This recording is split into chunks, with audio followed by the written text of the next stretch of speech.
আসসালামু আলাইকুম এভরিওয়ান। গ্রামের বাড়িতে একটি পুষ্কুনি আমরা কিনেছিলাম সেখানে মাছ ধরার জন্য।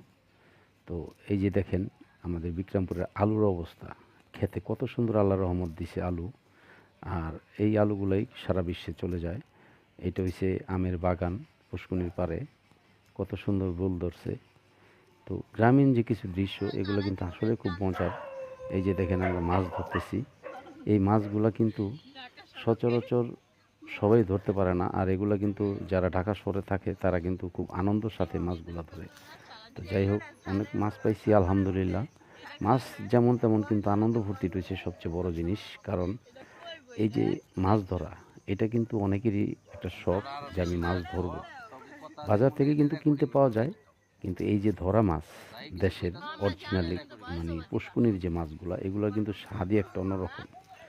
এগুলা যারা ধরার ইচ্ছা বা যারা ধরতে পারে তাদের কাছে কিন্তু খুবই ভালো লাগে। আমার কাছে কিন্তু খুব বেশি ভালো লাগছে। আপনাদের কাছে কেমন লাগছে অবশ্যই জানাবেন কমেন্টের মাধ্যমে। আর এই ধরনের ভিডিও পেতে আমাকে অবশ্যই সহযোগিতা করবেন, লাইক কমেন্ট শেয়ার করবেন। সবাই ভালো থাকবেন। আসসালাম।